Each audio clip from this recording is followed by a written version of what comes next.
hablarle a la gente que nos está mirando del otro lado? ¿Leíste el diario? ¿Encontraste alguna otra perla? Quiero que nos la mandes a nuestras redes. Ah, bueno. Por favor, @qr.programa en TikTok y en Instagram, @programa_qr. Escribinos ahí. Mirá la perla que encontré, Hernán. Esta tenés que contarla el próximo programa. Así que, por favor, nos escriben todas las perlitas. La gente empieza a convencerse de que fue estafada electoralmente. Si Milei sacó el 56%, llegó a eso con votos provenientes también de la clase trabajadora. ¿Hay alguna forma de acercarse a ese tipo de votantes? Las brutalidades que están haciendo, el haber ido a festejar, como lo decían ustedes, el haberle metido la mano en el bolsillo a los jubilados, todo eso es escupirle en la cara a los argentinos. ¿Vos decís que estamos volviendo a los 90? 7,6 la desocupación en el segundo trimestre del 2024. ¿Es alta? ¿No es alta? ¿Cómo la leo? Sí. Bueno, tengo que mirar el segundo trimestre del año pasado. 7,6 lo comparo con el 6,2. 1,4 puntos porcentuales de incremento. Pacientes oncológicos que no están recibiendo su medicación inician una causa judicial. Hay un juzgado que le dice al ministro de Salud, Mario Russo, venga y explique por qué está abandonando a esta gente que si no tiene esta atención sufre y eventualmente corre riesgo su vida. ¿Y el ministro no fue? No fue ni el ministro, no fue un representante legal, no fue nadie de la Dirección de Asistencia no fue nadie. A Situaciones Especiales, que es la que provee los medicamentos. El conurbano bonaerense está hoy en 9,1. El dato más alto lo tiene Gran Resistencia, 11% de desocupación. Ocupado demandante es gente que está trabajando, que quiere laburar más.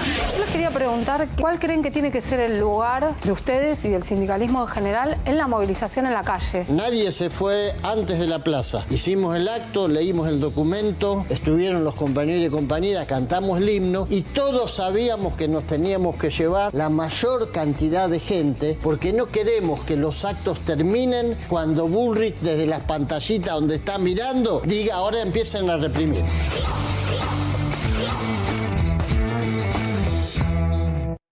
¿Qué tal? Muy buenas noches. Noche de viernes. Además, aquí arrancamos QR. Bueno, hoy el Papa habló del diablo. De alguna manera es su misión en la tierra, ¿no? Se tiene que ocupar efectivamente de las acciones del archirrival. Pero tomó una decisión muy importante el Papa Francisco.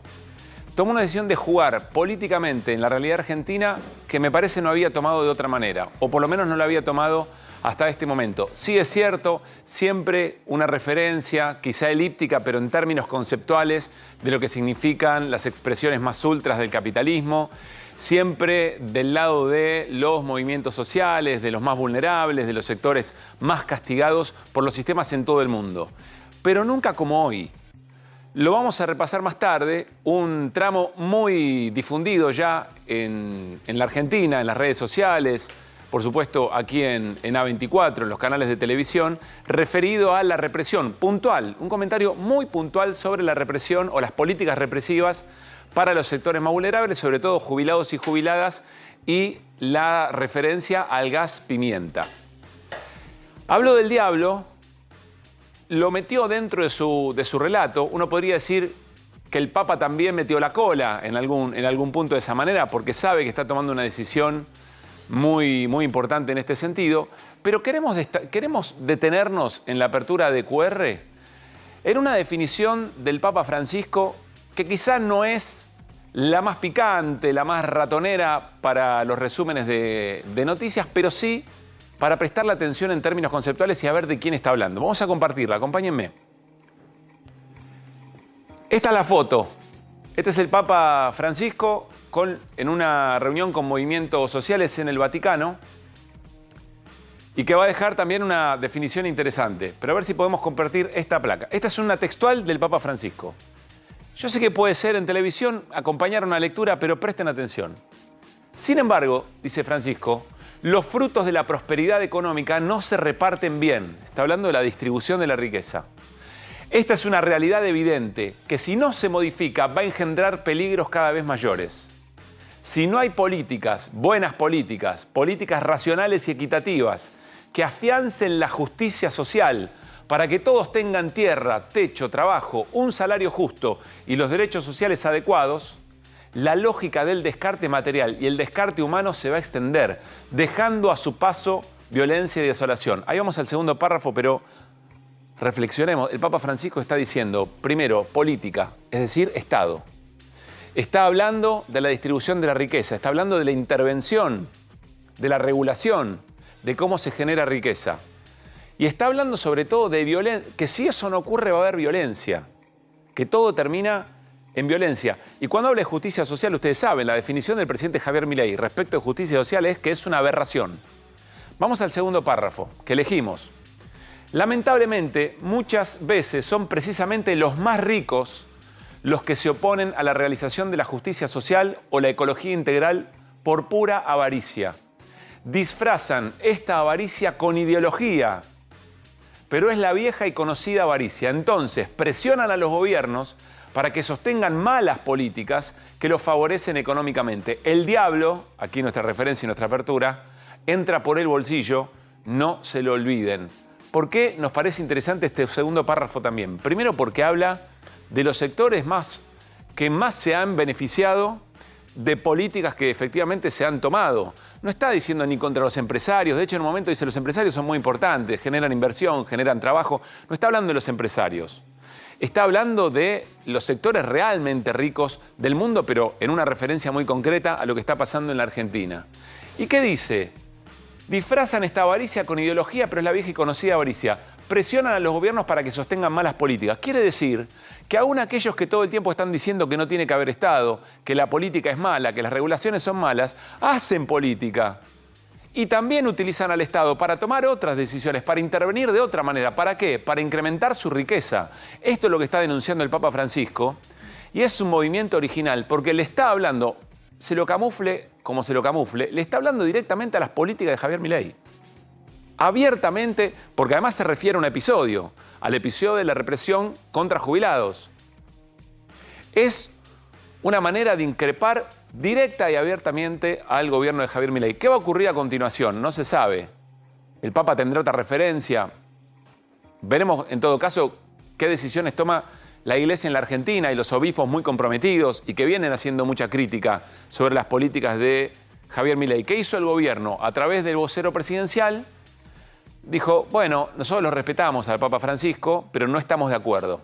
Es decir, puso un punto, no quiso escalar de ninguna manera el conflicto. ¿Por qué? Y porque entiende que se está peleando con el Papa Francisco. Es más, tendría que desandar un camino que realizó Javier Milei después de haber dicho en campaña que el Papa era el representante del maligno en la tierra, del diablo. Desandó ese camino el gobierno y ahora volver a escalar el conflicto sería, en un momento político del gobierno bastante difícil, bastante crítico, sería un conflicto.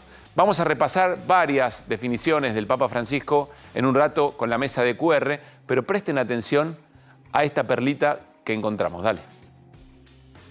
Caer en gracia a los dueños del poder real trae ventajas. Ayuda a trepar. Ese verbo no se lo olviden, ¿eh? Los que trepan y trepan y trepan, cuando llegan arriba, cuando están arriba, ¿qué cosa muestran? Mi abuela me lo enseñó eso. Arriba lo único que muestran es el trasero. No está hablando, insisto, de los que con su esfuerzo, con sus inversiones, logran posiciones importantes. Está hablando de trepar, está hablando de hipocresía, está hablando de utilizar la ideología y ciertos discursos de la no política como una manera de ejercer su avaricia.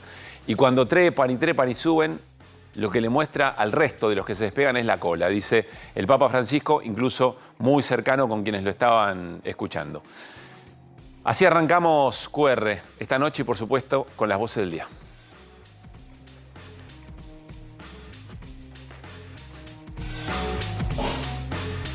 Bueno, nos vamos a la mesa. Estamos pasando por una situación muy triste, que perdimos a un compañero de trabajo, que se quitó la vida y sabemos que no pudo pagar el alquiler, que estamos pasando por una situación de mucha presión en nuestro hospital, de mucha presión. Hoy se va a tomar una decisión, porque compañeros se sentir solos. No tomaría solo este video, una cantidad de elementos, memes, videos, construcciones, discursos que resultan de enorme preocupación porque tienen que ver con lo que en cualquier proceso que nos iba podemos observar como la primera etapa que es deshumanizar al otro. Si Argentina cumple con lo que quiere hacer el presidente Milei, no hay ningún país en el mundo que los próximos 30 años va a tener más éxito que Argentina. Los desafíos... ¡Hijo de puta! La ciencia no se vende. La ciencia no se vende. Es probable que la salida sea buscar un quiebre de la empresa, pero solamente se va a lograr si primero le sacas la parte económica, que es lo que la sustenta, sí. Y después hay que entender que la empresa tiene un capital en aviones y una flota muy moderna de regional, muy moderna. Ahora Argentina es un buen alumno, entonces le va a ir bien. Por supuesto, si todos ustedes se convencen de esto, sacan sus dólares del colchón, se animan a invertir, le pierden el miedo al cuco del kirchnerismo. Entonces, sí, vamos a salir mucho más rápido. Caer en gracia a los dueños del poder real trae ventajas. Ayuda a trepar. Ese verbo no se lo olviden, ¿eh? Los que trepan y trepan y trepan, cuando llegan arriba, cuando están arriba, ¿qué cosa muestran? Mi abuela me lo enseñó eso. Arriba lo único que muestran es el trasero. Muchas cosas de las voces del día que vamos a retomar en un rato nada más, sobre todo lo del ministro de Economía, Luis Caputo, allí en la Bolsa de Comercio de Rosario. Ya seguimos con el tema del Papa y con todo el equipo. Una cosa muy interesante de las voces, ese piloto que estaba hablando en contra de los pilotos de Aerolíneas Argentinas, de alguna manera confiesa, ¿no? Porque dice, en realidad lo que hay que hacer es ahogar económicamente, primero en la pelea a la empresa de Aerolíneas Argentinas y después ir, sí, por la crema que tiene que ver con las distintas posiciones y los distintos sectores que tiene Aerolíneas. Interesante porque es lo que está haciendo el gobierno, ¿no? Está atizando el conflicto, está ahogando económicamente a Aerolíneas Argentinas para después ir con la privatización. En un rato vamos a volver sobre esto. ¿Cómo andan? Buenas noches, Martín Granowski, Buenas noches. Fer Cerolini, Irina. Buenas. Buen viernes, ¿eh? Viernes por la noche no es poca cosa. ¿Es un deseo o una descripción lo suyo? Eso, en principio un deseo. Un deseo, Después ok, veremos bien, qué pasa. gracias. ¿Le sorprendió la jugada del Papa? Sí. ¿Por qué te sorprendió? Porque cuando era arzobispo, cardenal primado en la Argentina, arzobispo de Buenos Aires, no hablaba con esta claridad ni en público ni en privado.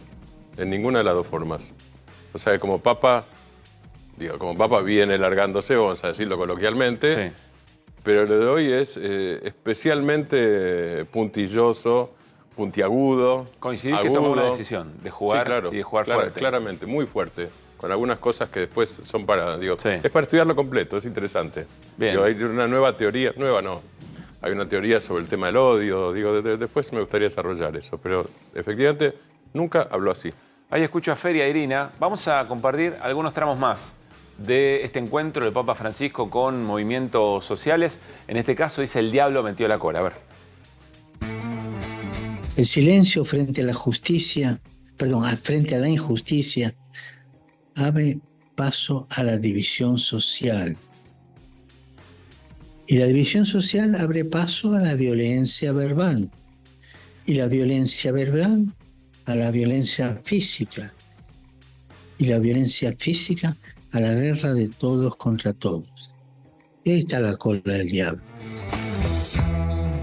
¿Por qué me hacía señas, Martín, mientras escuchamos esta definición? Si yo tuviera que elegir, Pablo, elijo eso que acaba de decir como la clave de todo el discurso. Nosotros venimos hablando en general en la Argentina y en este programa sobre el tema de discurso de odio. Sí. Ahora, lo que claramente tiene el Papa en esta parte del mensaje es que el origen del discurso de odio no son las palabras.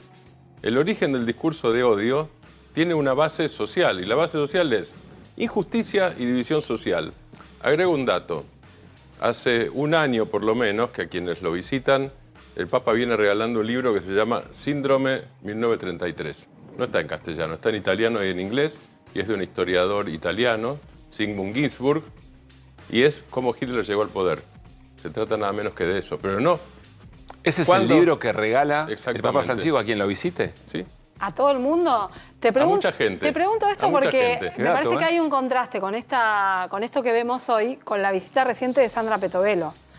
Sandra Petovelo fue a ver al Papa a llevarle un informe sobre la situación social, supuestamente, ¿no? Sí. Pero el Papa no abrió la boca. Vamos a ir, aguantame ahí con eso. Sí, cómo no. Hagamos una pausa en esto que menciona Irina. Sí. El encuentro de Sandra Petovelo, ministra de Capital Humano, con el Papa Francisco, porque después vamos a ir a una serie de fotografías y van a ver que hay una que falta. ¿Sí, Fer? No, a mí no me sorprende lo del Papa y justamente el cambio, el que tiene alguna formación parroquial, Sí. sabe que esta cosa de que el espíritu sopla donde quiera y cómo algunos hombres en distintas circunstancias asumen distintos roles. La Iglesia siempre tiene esa idea de compensación. Si estoy acá, compenso, tengo que tratar de buscar un equilibrio para este lado. Cuando le toca al mundo, y el mundo es 2/3 de pobreza, es el África, es la gente llegando, Sí. la guerra en Siria que le gritó a Obama y se logró parar. Bueno, él tiene esas actitudes. La presentación con Milei fueron sonrisas, pero Milei no había actuado. Pero espera, es cierto lo que dice Martín, yo coincido, que así tan directo y sobre un episodio tan concreto... No, por eso, pero está bien, tan concreto no, y también el tema de la coima que habló y toda Sí. esta historia. Lo que yo digo es que, como decía un general argentino que fue presidente, decía, para saber si un hombre es rengo solo hay que dejarlo caminar. Perón decía esto como diciendo, no se puede hablar de alguien que llegó al poder, no sé si lo dijo por onganía o qué sé yo, veamos qué hace. Sí. Entonces dijo que pase el tiempo. Lo que es la recepción, porque algunos decían, che, lo reciba Milei y no dice nada el Papa, no le... En su momento. Claro, bueno, pero tampoco había actuado el hombre. Entonces, ahora me parece que quedó claro para dónde va el gobierno y el Papa empieza a decir lo que cree respecto al gobierno argentino, que además recibe un montón de informes, Bueno, está el tema del alimento. Entonces, es distinto. Va a ser interesante ver si es una continuidad o este es el... Agrego, perdón, Sí, pero Pablo. perdón, el Sí. mensaje político es muy contundente. Claro. Este Sí. es el Papa dando un mensaje político en una semana particular, además, ¿no? Donde, bueno, estamos en una situación pico con... De tensión. de tensión a partir de las protestas de los jubilados, el asado celebratorio de cómo le sacamos la plata a los jubilados.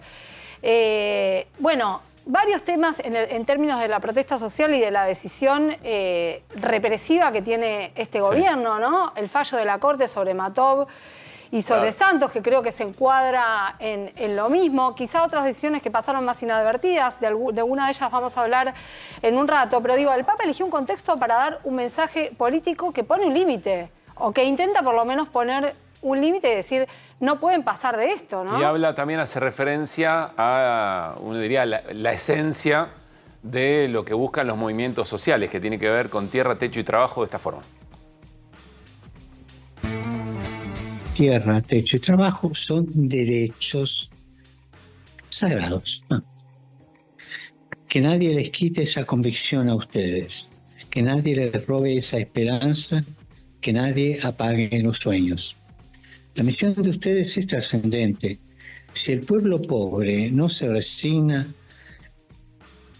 el pueblo se organiza, persevera en la construcción comunitaria cotidiana y a la vez lucha contra las estructuras de injusticia social. Más tarde o más temprano, las cosas cambiarán para bien. Como ven, nada de ideología aquí. El pueblo. Bueno, reivindica la organización social, reivindica lo comunitario. Quiere decir que legitima las protestas, no entiende las protestas como una amenaza contra la democracia. Todos mensajes muy en clave de lo que está pasando en la Argentina por este tipo. Respondió el gobierno, ahora vamos a ver de qué manera. Algunos aisladamente, formalmente iba a decir el ministro de Reforma Cultural, de Batalla Cultural, el vocero presidencial, Manuel Adorni, porque también el Papa hace referencia a un empresario que habló con él, que le dijo que había presentado un proyecto de extensión de una obra de infraestructura, o entendemos que era una obra de infraestructura, pero un proyecto de inversión, y que se lo aceptan, y cuando vuelve le dice, bueno, ¿y la nuestra dónde está? ¿La mía dónde está? A un ministro. A un ministro. Entonces le preguntan también por esto al vocero presidencial, y esto decía. Cuando él, por ejemplo, denuncia esto del pedido de coimas que se hace a un inversor extranjero aparte, ¿el gobierno por ahí puede activar algún mecanismo de investigación? Pregunto. Bueno, entiendo que si la justicia así lo considera, sí lo hará, pero la verdad es que no sé de dónde viene no sé de dónde viene el comentario, pero bueno, claramente si hay un hecho que haya que investigar, se va a investigar, por supuesto. Bien, Da la sensación que dice, bueno, si esto se convierte en una denuncia, se va a investigar. El gobierno tiene la posibilidad también de empezar a interrogar, a ver de qué se trata, qué pasó, y me parece que podría tener ese gesto y le rendiría muy bien por otra parte. Bueno, decíamos, el vocero presidencial, pero también algunos referentes, no necesariamente oficialistas en el caso de Jorge Macri, que es lo que vamos a ver a continuación, pero sí afines de alguna manera al gobierno, ¿no? El jefe de gobierno de la Ciudad de Buenos Aires, que dice esto. Vean, a través de este fragmento. Parece que para opinar de estas cosas uno tiene que estar acá, entender lo que está pasando, tener en cuenta todas las variables en juego, no hacer un reduccionismo de un hecho en particular, ni escuchar una sola campana. Lo cierto es que en la Ciudad de Buenos Aires el otro día una vecina me lo decía. Ya antes yo tenía que ver qué calles iban a estar cortadas cada día para ver a qué hora entraba la ciudad. Eso no está más. Quien le contesta a Jorge Macri, que le dice abiertamente, a diferencia de cómo decide oficialmente el gobierno responder, que es, listo, hasta acá estamos, no estamos de acuerdo, pero lo respetamos al Papa Francisco, es Leandro Santoro, diputado nacional de Unión por la Patria, que en un mensaje en la red social X cita efectivamente lo que había dicho Jorge Macri y contesta lo siguiente. Vamos a compartirlo. ¿Lo tenemos? Ahí está, el mensaje de Leandro Santoro, que dice, bueno, 3 cosas. Ningún líder mundial le exige a ningún papa que antes de opinar en un conflicto vaya al territorio. 2. El ex intendente Vicente López le dice al más porteño de los curas que no puede opinar de lo que ocurre en su ciudad. 3. De gasear a una nena no se vuelve, le dice Leandro Santoro a Jorge Macri, como diciendo acá no hay mucho para andar explanando. Está muy claro a qué se refiere el Papa Francisco. Pero también el presidente de la Nación se refirió al tema, no directamente, como lo suele hacer, es decir, reposteando mensajes que a él lo identifican. Como el caso de este mensaje de Macu Mazuca. Pueden haber corruptos en el gobierno de Milei, que en cuanto se entere los echa patadas y los manda a la justicia. No fue el caso de Cristina con su propia conducta y la de sus funcionarios. Le pueden avisar al Papa Francisco. Macu Mazuca, ¿no? Parece, sí. No sé, hace poco hubo con el embajador de los Estados Unidos también alguien que se quejó del tema de la pesca, que le quisieron cobrar algo y no, me parece que todavía no lo echaron. Habría que decirle a Macu. Que eso efectivamente no ocurrió. No ocurrió y no le dijeron nada. Al embajador de Estados Unidos lo tratan un poquito mejor que al Papa, le voy a decir. Sí. Pero no se animan a retocarle nada. Pero, a ver, acá el protagonista no es Macu Mazuca. Es el propio presidente que repostea eso. Pero además uno podría decir, bueno, está bien. Que el presidente eventualmente, o qué hizo o no hizo los gobiernos anteriores, el kirchnerismo, pero se está hablando de algo acá en concreto. Veremos si efectivamente al repostear el presidente esto, quiere decir que el presidente evidentemente va a tomar cartas en el asunto de alguna u otra manera. También Miguel Ángel Pichetto se metió en la discusión con el Papa Francisco, con quien viene teniendo una discusión ya de hace bastante tiempo, y opinó lo siguiente, porque en un momento, mientras lo compartimos, el Papa Francisco habló de Roca, de Julio Argentino Roca. Y dijo, bueno, se involucró con las comunidades de pueblos originarios y lo criticó en ese sentido. Y dice Pichetto, el Papa se sigue equivocando. Hoy, al lado de Grabois, como antes de Alberto Fernández, influyendo en la política interna. Pichetto reconoce que el Papa está jugando abiertamente en la política local. Y el siguiente... ¿De qué habla el Papa? De una absurda agenda indigenista, un inflado 2% de la población. Y acá ya se mete con algo que es su propia cuestión, su propia cruzada, podríamos decir, que tiene que ver con los reclamos de los pueblos originarios en la Argentina. De una agenda pobrista y antiminera. Y sigue sin tender puentes para la unidad de los argentinos. Bueno, también se suma Miguel Ángel Pichetto. A ver, el tratamiento a los grupos originarios en Estados Unidos, a los Sioux y a los Cherokee le terminaron dando un montón de casinos para el propio gobierno, no sé si fue Ronald Reagan o quién fue. Y en Canadá también. No es que solo reconocen a las poblaciones indígenas los gobiernos de izquierda, ¿se entiende? Los norteamericanos también reconocen a su propio, y es poquito el porcentaje también de los grupos que quedaron como originarios, porque en verdad, cuando estudian la sangre de los argentinos, el porcentaje de originarios es enorme, Claro. porque se mezcló todo. Claro. Pero, Si me preguntás, yo también le diría, desde el lado del gobierno, diría, bueno, la Iglesia Católica algo tiene que decir respecto de todo lo que eso significó también, eventualmente en toda. y pidieron y en todo el disculpas también por el continente. desastre que hicieron. Sí, ellos. claro, Y por eso. vinieron- sí. Bueno, finalmente la cuenta oficial del Vaticano y del Papa Francisco, Pontifex, también se expresó de esta manera, con una frase breve y contundente, que es la siguiente: la acumulación de riqueza se exalta hoy como si fuera una virtud, pero la riqueza es para compartirla, para fraternizar, #movimientos populares. Bueno, algunas repercusiones, insistimos, de una decisión muy fuerte que toma el Papa Francisco de intervenir y de esta manera en la realidad y en la cotidianidad política argentina. Vamos a repasar algunas. Hablaba recién Irina Hauser de una visita, pero vamos a ver qué es lo que, de qué manera se expresa habitualmente en fotografías el Papa Francisco, ¿Me Martín, permitís? con Sí. algunos, decir algo con de lo que algunas hablaba, organizaciones. porque sí. la precisión que hizo Irina es excelente. Yo fui impreciso, ella lo precisó bien. En realidad el Papa no regala el libro Síndrome 1933 a cualquiera, efectivamente. O sea, gracias por la precisión. Lo regala a quien el Papa considera que puede hacer algo en alguno de sus países, por ejemplo en la Argentina, pero no solo en la Argentina, Respecto por de eso. impedir cualquier ascenso autoritario.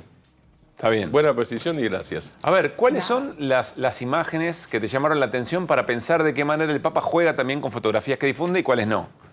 Martín. Bueno, tenemos, A ver, ¿qué tenemos? por ejemplo, Diga. la foto del Papa Francisco con Javier Milei Bien. en esa visita. Siempre los gestos adustos, ¿se acuerdan que se hablaba mucho de eso en su momento, incluso con la visita de Macri? Bueno, miren esta foto. Esta foto es emblemática, piénsenla hoy. Sí. El Papa Francisco con gremios aeronáuticos y en defensa de la aerolínea de bandera. Esto es reciente. Esto Sí. confirma lo que estábamos hablando de que hay una concentración especial del Papa. Obviamente, el Papa habla de temas mundiales y de temas generales porque lo que diga de la ultraderecha involucra a la propia Italia, que está al lado del Estado Vaticano, ¿no es cierto? Sí. A Italia, Hungría, una parte de Europa, pero también a la Argentina. Esto es la Argentina directamente porque es aerolíneas. Así y es. respecto de lo anterior, hay una diferencia. Con Macri directamente fue, para decirlo en latín antiguo, era el Papa con cara de Tujes al lado de Macri. Obviamente Sí. es una decisión eso. Con cara de lo que muestran los trepadores cuando llegan arriba. Exactamente, el Muy trasero, bien. como decía su Sí. abuela o su madre. Bien, eso era así. Con Milei era una cara seria, no enojada. No, y después tuvo un cruce un poco más casual, bastante fraterno. Exactamente. Y en otro tono. En su Es decir, momento. a ver, y ahí está lo que decía Fernando, me parece, creo yo, tratando de interpretar No sé gestos, si se ve- gestos si papales, se viera ¿no? hoy, si fuera, sería lo mismo. Me Puede parece ser, que pero- el inicio, la Sí. entrada te la doy y bueno, arrancar, hermano. O sea, Después vemos qué claro, hacer. yo te abrazo y después digo lo que tengo que decir, si a mí me parece. Yo creo que es eso, ¿no es cierto? Y aerolíneas, como vos marcabas. Bien.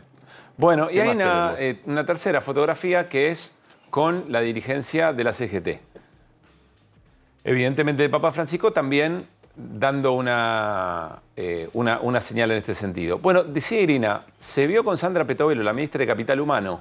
No fue una visita oficial, eso es cierto, pero estuvieron reunidos un buen tiempo. ¿Qué es lo que dicen las fuentes del Vaticano? Las fuentes pontificias. Bueno, estuvo Sandra Petovelo contando cuál es la tarea del Ministerio de Capital Humano. No hubo una sola comunicación oficial de esa visita, no hubo una sola fotografía de esa visita. En las mismas horas y en el mismo momento prácticamente que el Papa Francisco se mostró como se mostró con movimientos sociales y dijo todo lo que dijo. ¿Por qué hablabas respecto del tema represión, Irina, y hacías mención del tema? Porque esta semana hubo un dictamen muy importante, que es la apertura de una investigación de un fiscal federal, de Franco Picardi, que decide que va a avanzar en determinar las responsabilidades en los abusos de las fuerzas de seguridad el día de la represión en la manifestación contra la ley Bases. Es decir, esto es como si fuera el lado B de Sí. la causa donde detuvieron a 33 personas. Porque muchas de esas personas denunciaron golpizas, abusos, Aquí en requisas QR nos vejatorias. contaron Acá en QR, torturas para que exactamente. digan, Contaron den lo que pasaba información. dentro del Servicio Penitenciario Federal, cómo los golpearon al detenerlos en la calle, cómo los interrogaron sobre la pertenencia política. Bueno, hay un fiscal federal que abrió una investigación sobre esto, porque dice que además es una obligación del Estado Nacional investigar cuando hay denuncias muy concretas, Sí. no solamente de las víctimas, en este caso también de algunos organismos de derechos humanos que son los que monitorean esta situación, Comisión Provincial por la Memoria, el Comité de Prevención de la Tortura, el Centro de Estudios Legales y Sociales. Todos ellos volcaron, le llevaron esta información a María Servini, que es la que tiene la causa madre, y la propia Servini admitió que había que investigar esto. Bien. Ella abre la causa. Detalle de autoridades de las fuerzas federales, de la policía Estas son las porteña medidas también. que pide. Mirá qué medidas que pide. Sí, estábamos compartiendo las medidas a ver si podemos recuperar la placa. Nómina de todos los agentes que participaron, vehículos asignados y patente. Recordemos que esta es la represión en la cual luego el gobierno denuncia actividad terrorista con fines de golpe de Estado. Lo denuncia el gobierno y el fiscal Carlos Stornelli recoge esa imputación. Servini le pone el límite. Lo que está pidiendo Picardi le está diciendo al Ministerio de Seguridad de la Nación y al Ministerio de Seguridad de la Ciudad que en forma urgente le entregue esta información. Las autoridades que corresponden a la esfera política que tuvieron que ver con el operativo. Las autoridades de las fuerzas de seguridad, porque además no te olvides que Patricia Bullrich manda a casi todas. Manda a la prefectura, manda a la gendarmería, manda a la policía federal. Y va también la policía de la ciudad. A veces Bullrich también manda al servicio penitenciario. Y en este caso lo puso a hacer otra tarea al servicio penitenciario, que fue justamente interrogar a los detenidos y a las detenidas. Bueno, y además de esto pide algo que es fundamental. Además de los vehículos, el tipo de vehículo, los camiones hidrantes, pide que le defina el tipo de armamento y todo el armamento que llevaron los agentes de seguridad a esta marcha. Si estaban de civil o uniformados, armamentos y armas menos letales que fueron provistas, registro de las comunicaciones de la fuerza. Esto es lo que quiere investigar puntualmente el fiscal Picardi. Exacta, y esa información que hasta ahora el Ministerio de Seguridad, ante pedidos de acceso, no quiso dar. El tema de la identificación que llevaban los uniformados y no uniformados es también muy importante porque deben estar identificados y sin embargo justamente los que la Comisión Provincial por la Memoria, por ejemplo, fue uno de los organismos que denunció que no están llevando identificaciones los policías, ¿no? Entonces te puede agarrar cualquiera y está sin identificación. Puede estar filmado, está sin identificación. Tiene la cara tapada o con un casco, con lo que sea, no lo reconoces. Igual Picardi es muy puntilloso en decir, acá hay que investigar a los agentes, pero también hay que investigar a las autoridades, a quienes estaban más arriba y organizaron esto. Y, o sea, deja abierto el juego, ¿no? Claro. No sabes si puede llegar a Patricia Bullrich, digamos. No, que también hay que recordar, ayer condenaron a 3 policías de la ciudad por el crimen de un remisero en Villa Crespo y uno de los policías, porque quedó grabado el fusilamiento, recibió perpetua. Y los otros 2 recibieron 6 años. Es decir, generalmente en estos casos dicen, no, el hombre estaba nervioso, como lo había sacado un cuchillo. Y entonces se entiende, podrían haber dicho, no, exceso de legítima defensa. Y pues es que hay un lugar perpetua, digo. Me parece que estos mensajes tienden también que lleguen no solo a los que dan las órdenes, sino a los que las ejecutan, como diciendo, chicos, miren, no se diviertan tanto con el palito o con el arma, porque... Por eso digo, esta semana pasaron cosas importantes. Te quedó claro que las consecuencias pueden ser para todos. Para el que organiza y da órdenes, autoridad política también, y para el que ejecuta también. Bueno, el Papa Francisco habló de esto que llamamos armas menos letales, como por ejemplo el gas pimienta que se está utilizando, que como contamos en QR, es tan costoso que vale más que una jubilación mínima. Y por eso, por esta mención del Papa Francisco, recordamos y actualizamos esta información. A ver qué decía. Me hicieron ver una represión, un filmado de una represión, hace una semana, un poco menos quizás.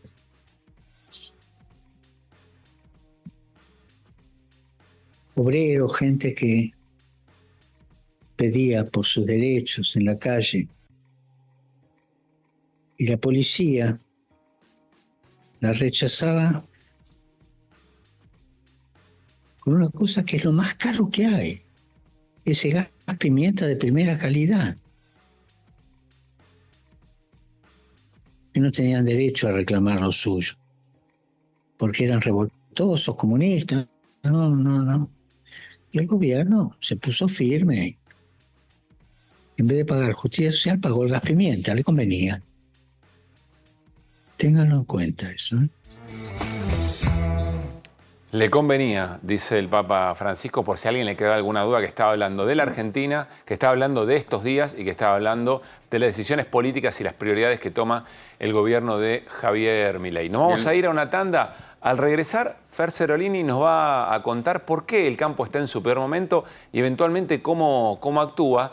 Y vamos a hablar con el analista económico Matías Batista desde Rosario, porque estuvo el ministro de Economía Luis Caputo en la Bolsa de Comercio de Rosario. Vamos a escuchar una definición de Caputo que yo, francamente, tuve que volver a escucharla, a ver si había percibido bien lo que le estaba diciendo a empresarios, a posibles inversores, a posibles blanqueadores, si estaba escuchando bien lo que estaba diciendo el ministro de Economía, todo eso después de la tanda. Llegó el momento de ahorrar en combustible. ¿Sabías que si te pasás a GNC ahorrás miles de pesos por mes? Pensá en gas argentino, pensá en economía y medio ambiente, pasate a GNC. Ya estamos.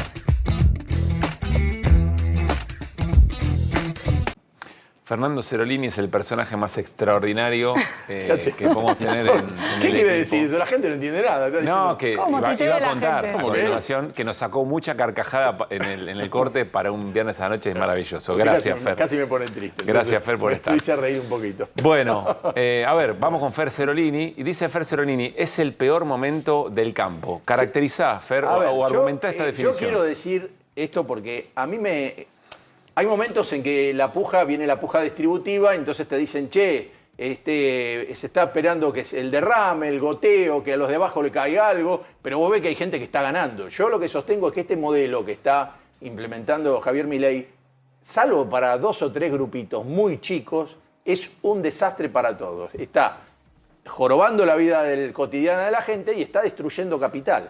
Entre los que están castigados, pero de una manera soberana, es el campo argentino. Y yo empecé a hacer un par de números y dije, a ver, vamos a ver qué números da esto, qué cosa da. Y lo digo porque, paradójicamente, de los que han venido acá, hemos hecho muchas entrevistas con trabajadores, con distintos sectores.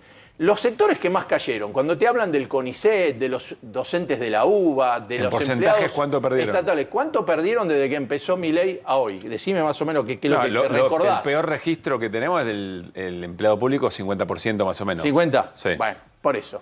De algunos del CONICET, fenómeno. Está más o menos en eso lo del campo. Perdón, docentes universitarios, 50%. Docentes universitarios, que es lo de la UBA que yo te decía. Bien, entonces, vamos a esta la carátula.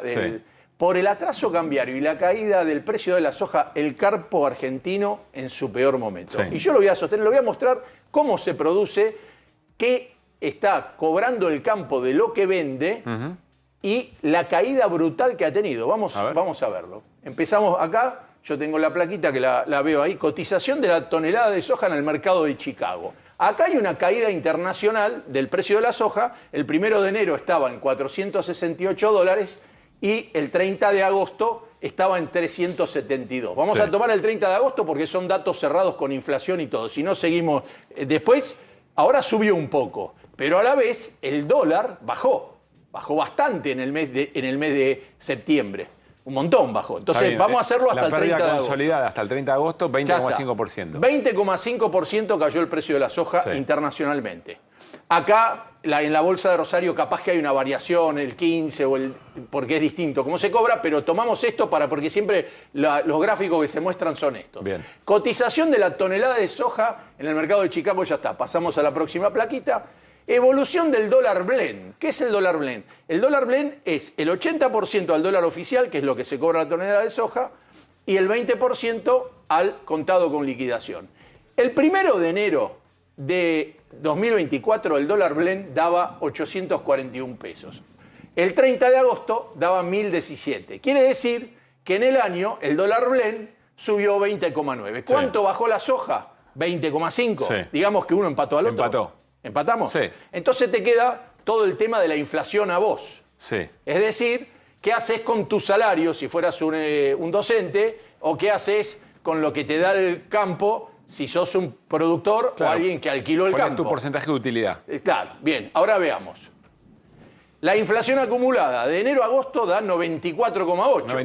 95%. Bueno, ahora pasemos a lo siguiente. Variación del poder adquisitivo de la soja en pesos enero-agosto 2024.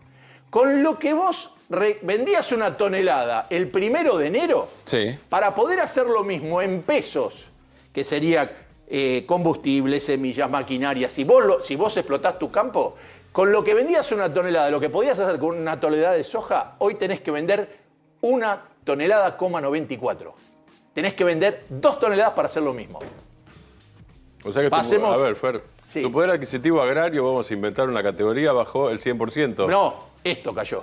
Caída El del poder 50%, adquisitivo perdón, sí, de el la 50, soja en pesos, claro. enero-agosto, El 50. 48,5%. Claro, el 50%. Es una Estamos en los números que hablábamos de los Sí, docentes claro. universitarios. Sí. Bueno, o sea, si no uno, todos si uno tienen lo una- toma en ese sentido, a la próxima marcha universitaria tienen que ir los tractores también. No, básicamente. es que por la mitad de esto, por la mitad de este nivel de caída, Sí. otro gobierno tenía problemas graves, ya sea... ¿Cómo? Con la mitad de esta destrucción del capital del campo, de lo que la renta que tienen, otro gobierno... un con el que gobierno, no tenía ponele, la- peronista, no sé. Cualquiera, peronista, no sé si le había pasado a Alfonsín, no sé, he tenido peleas con la rural también, Alfonsín. Digo, dato. tenía un problema gravísimo, porque esto es insostenible. Los números que muestran ahora en Córdoba, que se han dado algunas proyecciones, porque ahora tienen que venir. A mí me hicieron un día, vamos a hacer los números, pero me contaba gente, mirá, vos tenés 200 hectáreas, que es una persona que puede vivir de un campo bien, 200 hectáreas en un lugar más o menos que esté bien el rendimiento del campo, como mínimo $10.000. Si tenés 200 hectáreas son $2 millones. Hoy, el año hoy si querés alquilar el campo, porque si yo no puedo producirlo, bueno, entre $35.000 y $40.000. Es un rendimiento bajísimo, es del 2% anual. Un capital semejante durmiendo.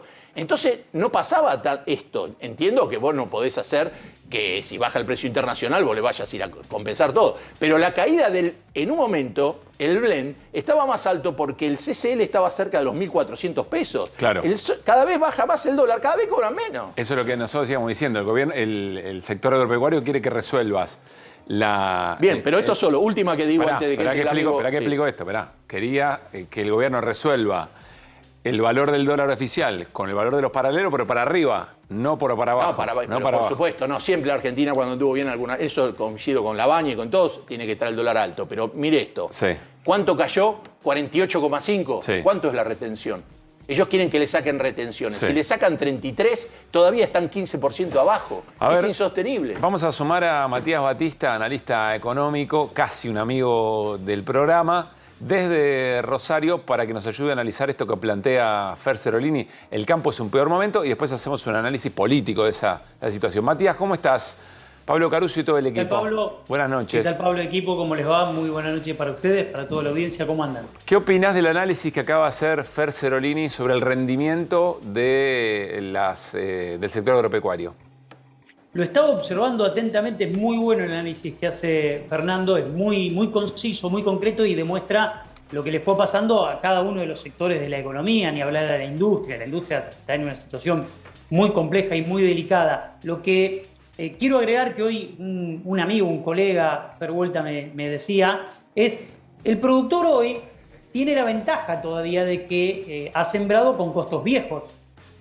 Y toda la cosecha y lo que vendió en esta etapa es con costos viejos. Ahora tiene el gran desafío de sembrar, producir, cosechar con los nuevos costos. Claro. Y con el impacto de esos nuevos costos plenos y con un tipo de cambio que hoy Caputo en la Bolsa de Comercio de Rosario le dijo va a seguir atrasándose y con un precio internacional que con la sobreoferta que está haciendo Estados Unidos, 125 millones de toneladas, Brasil 150 casi, y China, que es un motorcito ahí que empieza a achicarse y empieza a consumir menos porque la economía crece a menor velocidad de lo esperado, va a tener un impacto a la baja en el precio de la soja. Entonces las perspectivas para el campo empiezan a afinarse, sobre todo por fuera de la zona núcleo, acá en esta región, acá en la región de Santa Fe, centro de Santa Fe, yo estoy en San Carlos Centro, muy cerca de la ciudad de Santa Fe. En esta región es una región muy productiva, acá los productores dicen, tirás cualquier cosa en el suelo y crece, pero más alejado de esta región los números ya son muy finos, incluso para el productor de esta región los números son muy finos pensando en la próxima cosecha, por lo tanto el análisis que hace Fer es realmente correcto. tuvo que salir el gobierno rápidamente a aclarar que eso que estaba en el presupuesto 2025, de un aumento del 100% de la recaudación por exportaciones, no tenía que ver con un aumento de retenciones, lo cual me imagino que a todo esto que están diciendo vos y Fernando se le agrega eventualmente esa preocupación. Ya hay una pregunta, entonces, ¿qué está esperando? ¿En qué confía el productor agropecuario que le tiene tanta paciencia al gobierno? A tu criterio, Matías. Bueno, yo creo que el productor agropecuario, como todos los que apostaron por el cambio, acá en esta región lo votó el 75% de la población. Acá Milei ganó con el 75% contra el 25%. Consecuencia, es gente que está esperanzada con un cambio, pero empieza a escuchar determinados discursos. Hoy, por ejemplo, en la Bolsa de Comercio de Rosario, Caputo dijo, bueno, las retenciones van a bajar cuando el superávit fiscal sea sólido. Y ahí hay que dar otra discusión, porque si bajan las retenciones, ¿cuánto le va a llegar al productor? Digo, al que realmente invierte, al que coloca el riesgo, al que cosecha, siembra y desarrolla y no se va a quedar en una parte de la cadena como suele ocurrir. Pienso en la renta agraria ahí, ¿no? Entonces también hay una discusión que habrá que dar. Pero Caputo dijo, vamos a ver cuándo bajamos retenciones.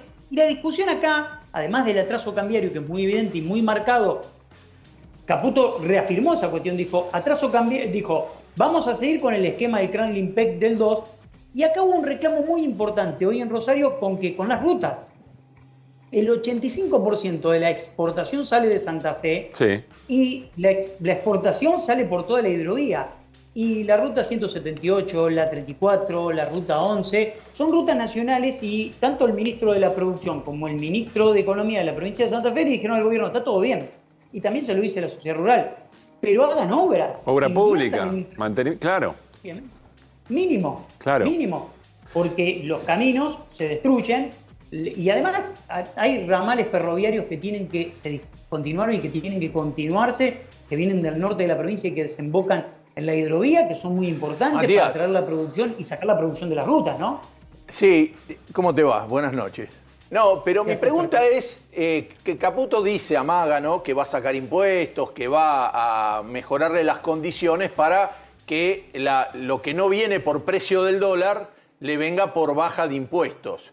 Pero si a vos si vos bajás el 48% tu recaudación en una venta, te bajo el 33%, te saco todas las retenciones. La Argentina no puede pagarle nunca más al fondo porque no va a tener de dónde sacarlo, pero igualmente estás 15 puntos abajo. Es decir, ¿cómo haces para mejorar después de eso la competitividad? ¿Qué podés inventar? Nada, no hay más impuesto para bajar, a no ser que bajes el impuesto a la ganancia. Entonces directamente... No, tenés que devaluar. Es como, te piden sí, devaluar. bueno, pero están diciendo que van al contrario. Fue a decir Caputo que no va a devaluar, sino que el dólar... Igual no te lo va a avisar, creo yo, Matías, no te van a avisar que van a devaluar, nunca. No recuerdo, ministro de Economía, que te avise eso. No van a avisar, pero viene insistiendo Caputo en que este es el camino.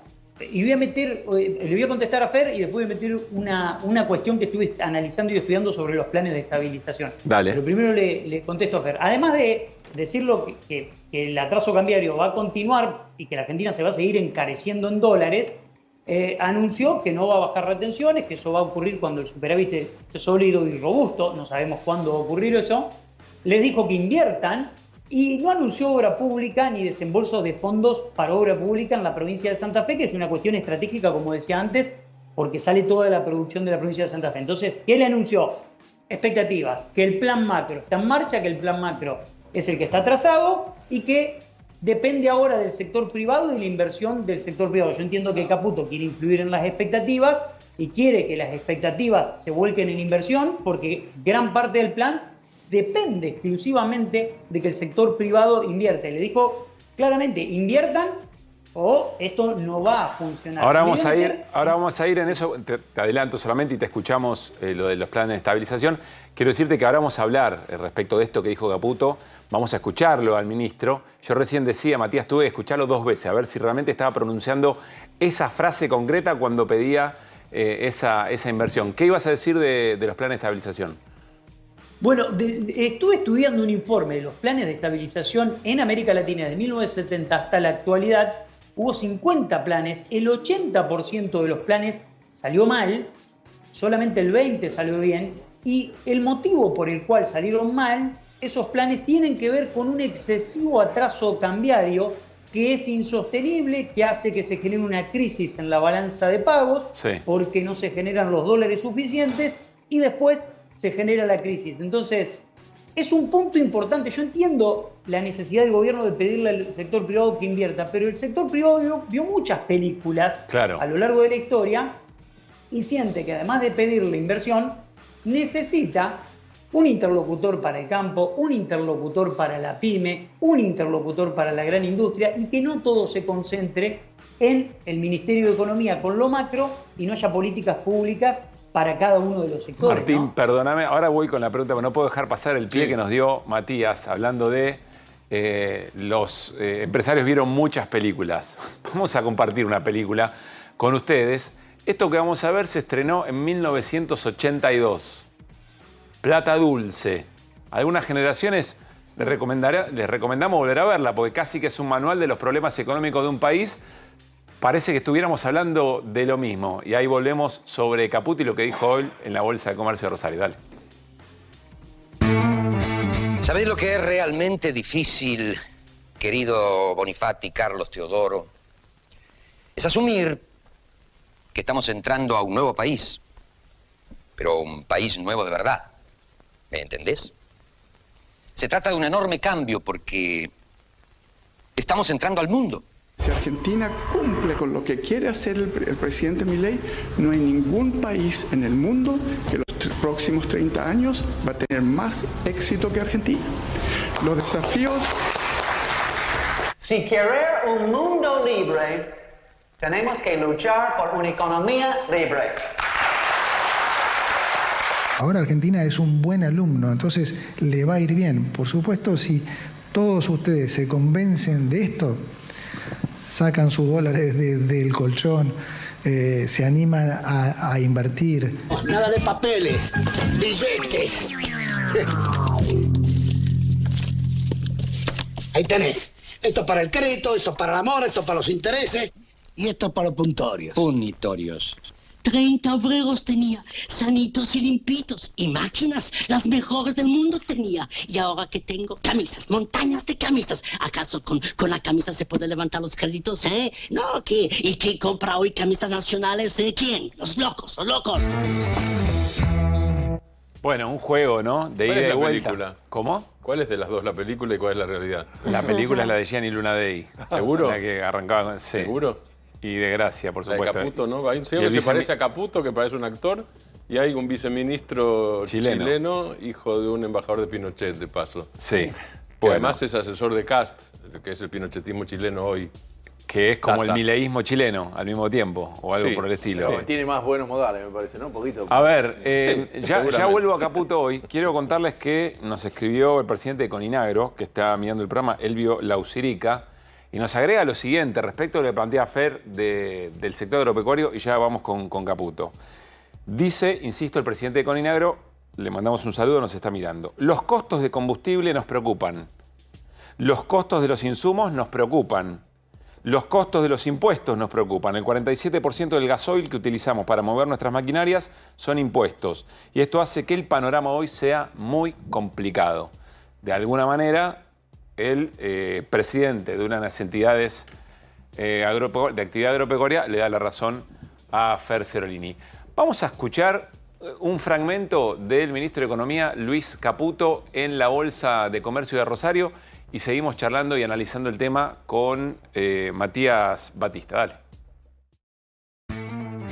Te va a pasar, porque cuando uno hace los deberes, las cosas salen bien. Vuelvo siempre al ejemplo de el mal o buen alumno. A Argentina no le fue mal por casualidad, le fue mal porque era un mal alumno. Ahora Argentina es un buen alumno, entonces le va a ir bien. Por supuesto, si todos ustedes se convencen de esto, sacan sus dólares del colchón, se animan a invertir, le pierden el miedo al cuco del kirchnerismo.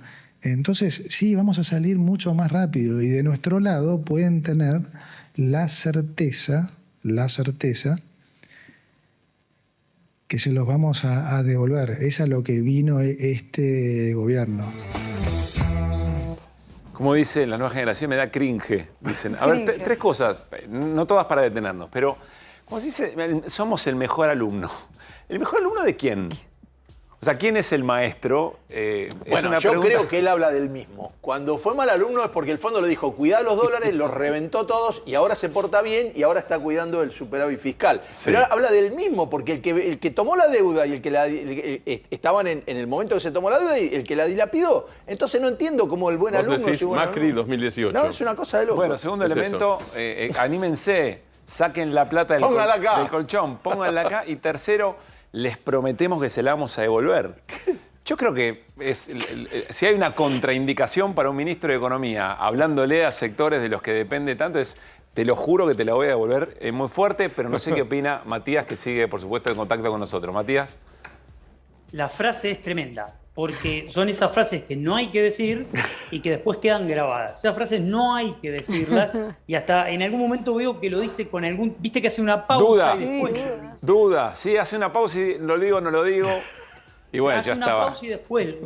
Yo creo que Caputo se olvida de varias cuestiones. A La ver. primera es que todos los que están conduciendo las pymes en el interior productivo de la Argentina son hijos, nietos de inmigrantes, en su mayoría, que ya vivieron la plata dulce en la época del 82, que vivieron la época del 90 y que vivieron cada una de las crisis y que incluso que han vivido en carne propia una crisis en la cual él era secretario de Finanzas, que fue la del 2018. Claro. Entonces yo creo que a veces se olvidan de esas cosas, ¿no? Parece que nunca estuvieron en el gobierno y que son nuevos, entonces, bueno, no tienen nada que rendir cuentas. Me parece que ahí hay un error por parte de Caputo y me parece que para que el empresariado vuelva a confiar, y acá hay un juego de expectativas muy importante que el gobierno está tratando de monitorear. Sabe que las expectativas son claves en la economía y ya van 9 meses de gobierno, un poquitito más, y ya es el momento donde el mercado tiene que responder con plata en mano invirtiendo.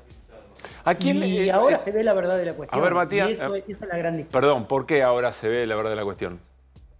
Bueno, porque el gobierno hizo su programa económico, no lo voy a llamar plan porque es un conjunto de medidas que pueden estar en el marco de un programa, Sí. pero ahora vienen las decisiones de inversión que tanto el gobierno necesita. Dice, el Estado se va a retirar y tiene que entrar el privado, pero el privado tiene que invertir y para que el privado invierta tiene que confiar. Más allá de confiar en un blanqueo, ingresar el dinero y después retirarlo o invertir en activos argentinos. Y tengo una mala noticia para el presidente de Coninagro. Hay que mirar el presupuesto y casi se triplica la recaudación del impuesto a los combustibles. Bueno. Matías, muchas gracias, como siempre, muy claro. Gran abrazo, gracias por la convocatoria. Muchas gracias. Muy buena columna, Fer, por otra parte. Vamos a seguir, por supuesto, esto siempre de cerca. Bueno, invitación a seguir hablando de nosotros, de un nosotros más amplio. Y tiene que ver con lo que está ocurriendo y por ocurrir muy pronto en la República Oriental del Uruguay. Porque el 27 de octubre hay elecciones, momento muy intenso de campaña electoral. Y está con nosotros en los estudios de A24 y en QR, Oscar Andrade, es senador nacional del Frente Amplio. Además, ocupó cargos muy importantes en el PIT-CNT, que es como si fuera la central, no, es la central de trabajadores y trabajadoras del Uruguay. De profesión panadero originalmente, después trabajando en la construcción, y lo saludamos y le damos las buenas noches. Oscar, ¿cómo anda? ¿Qué tal? Buenas noches, un gusto estar por acá. Gracias por haber venido. Bueno, vamos a ponernos un poco en clima, porque quien dice Uruguay dice, por supuesto, mate, dice Alfredo Citarrosa, dice Biglietti, pero también dice murga. Y en la murga, lo que suele ocurrir en la murga uruguaya es un reflejo todos los años, en el teatro de verano, en los tablados, un reflejo de las preocupaciones de uruguayos y uruguayas, de las cosas que se hablan todo el tiempo. Y la política juega mucho. Vean lo que decía la murga La Cayetana este verano que pasó y presten atención a la referencia. Empiezan a aparecer discursos y personajes que es mejor tenerlos lejos. Creo que hablaba del nuevo presidente de la Argentina. Tranquila, acá nunca va a ganar un Milei. Los políticos nuestros son muy diferentes. Mirá, Milei arrancó como un personaje de la tele. Como Laura Raffo. Se aburrió de mandar fake news escandalosas. Como Graciela Bianchi. Vino de afuera y metió a la familia. Como Manini. Quiere legalizar el porte de armas. Como Subía. Cuando lo cuestionan grita como un loco. Como Beatriz. Está en contra de los movimientos sociales y el feminismo. Como Domenech. Nunca fue a trabajar al Senado. Como Sartori. ¿Viste? Los políticos nuestros son muy diferentes. Acá en el Uruguay nunca se va a armar un partido libertario. Todo aquel que piense en un futuro liberal, llegó el tiempo para decidir y que venga un Milei charrúa. Hay que probarlo. Todo aquel que piensa que el Estado está de más, no de bien sino que está de más y mejor meterle una bomba. Es ahora sí, hay que votar un liberal, porque un cambio es necesario, sí. Hay que apostar para hacer un país mejor, que se vengan los libertarios. Todo aquello que sea del Estado, intendencias y sus alcaldías, presupuesto para la cultura, tanta guita para una ciclovía, las monedas de 50 pesos, todo el peso es una porquería, no hay comida para los escolares, repetir el plato en comedores. Ah, no, para. Eso ya lo hizo Robert Silva. Y está bien porque no hay plata. Viernes a la noche, un poco de color, pero no sé si es tanto color, ¿no? Contenido político de una manera en lo que en el Uruguay Color se juega negro. fuerte la política. Sí, Somos bueno, el cuco, ¿no? Podría ser Bueno, también. A ver, Somos el cuco. Oscar, iba a ser... No nosotros, Sí, digo. es que era Quien Bolsonaro. gobierna Argentina es Hace el cuco unos para años Uruguay, era ¿no? Bolsonaro, como decir, no, Claro. tan desastre no puede pasar. A ver, Oscar, iba a ser la última pregunta de la entrevista. Ahora vamos a hablar Sí. puntualmente de lo que propone el Frente Amplio, de qué ha pasado con el gobierno de la calle Pou. Pero, ¿qué significa Milei en el marco de la contienda electoral en Uruguay? Bueno, yo creo que la expresión del triunfo de Milei es la expresión de la no política, ¿no? Es decir, de las soluciones por fuera de la política. Creo que demuestra el hartazgo, el cansancio, si no, es muy difícil entender cómo una parte tan importante de la población aprueba un proyecto así. Y me parece que también es el triunfo de la idea de enfrentar parte del pueblo con otra parte del pueblo. O sea, que el trabajador que está desocupado piense que su solución depende de que el trabajador que está ocupado y tiene paritarias deje de tener paritarias. O que el trabajador que está precario piense que su dilema es enfrentarse con el trabajador del Estado, que ese seguro tiene un privilegio distinto, o el trabajador del campo con el trabajador de la ciudad o la pequeña pymes. O sea, hay una vieja historia donde, bueno, en Europa hoy se ve mucho cómo las corrientes migratorias hacen que la solución a un problema muchas veces sea la expresión de la extrema derecha. Decir, bueno, me peleo con el migrante, ¿no? Teniendo el efecto del problema al que ataco y no la causa estructural. Claro. Bueno, me parece que todo eso explica un poco lo de Milei, que Ahora, en realidad... pero digamos, en Uruguay, en la contienda del Uruguay, ¿hay alguien que quiere emular a un Milei en...? No, es que no se puede. En Uruguay, como en toda América Latina, se ensayaron... o sea, la derecha del Uruguay quiere parecerse a Milei porque No, de cree ninguna manera. Se ensayaron propuestas neoliberales radicales a principios de los 90, donde se desregularon los consejos de salario, hubo una apertura indiscriminada y se intentó privatizar las empresas públicas. Pero ese impulso muy fuerte de principios de los 90 tuvo un freno, que fue una convocatoria, un referéndum en el 92, donde el 72% de los uruguayos votó a favor de la defensa de las empresas públicas y en contra de la ley de privatización. Sí. Bueno, a partir de ese evento de mucha significación política, porque estamos hablando de un momento donde se privatizaba todo en América Latina, o sea, era la ola neoliberal, en Uruguay ese espacio para esa propuesta tan radical quedó muy disminuido. Tanto que la derecha que ganó estas elecciones ganó con un discurso, después uno puede evaluar qué consecuencia hubo con ese discurso, que era, nosotros no vamos a privatizar, no vamos a liquidar los consejos de salario, vamos a mantener el Estado. O sea, en la presentación política cortaré algo superfluo, pero lo estructural lo vamos a sostener. Nadie discutía el rol del Estado en Nadie determinado- discutía. Sí. Eso se parece a la campaña de Macri del 2015. Mucho acá. más parecida. Ahora, En ese sentido. después, Ahora, sí, perdón, voy a mantener lo que está pero bien y la cambiar lo que murga- está mal. La murga habla de Manini, la murga habla de varios de los candidatos. Sí, ahí hubo, yo Acá creo, Cayetana. un efecto a lo Bolsonaro en el partido Manini, pero es el socio minoritario de la coalición. O sea, Manini representó y ahora está, todas las encuestas lo dan en una situación de caída libre. Pero puedo decir, perdón, de nuevo, puedo decir que la sociedad uruguaya, si uno tuviera que hacer comparación con todas las diferencias, no está en la situación de la Argentina. La No hay sociedad, espacio digo, político para que las no hay propuestas de espacio, Milei. o sea que no hay espacio social. No hay. Es más, hubo un partido libertario que no llegó a 500 votos en las elecciones, que es lo mínimo para poder participar. Increíblemente llegó creo que a 498, le faltaron 2 votos para poder participar después en las elecciones nacionales. Después uno puede decir, bueno, es cierto que la derecha festejó el triunfo de Milei en Uruguay, ¿no? Celebró el triunfo de Milei, pero no habla de Milei ni de las propuestas de Milei y se aleja del planteo de Milei. ¿Y por qué? Y que si bien es cierto, porque en Uruguay es muy difícil un planteo que se coloque desde el ángulo de las privatizaciones, el liquidar las negociaciones colectivas, papel del Estado cero. O sea, por el fondo y no por el tono.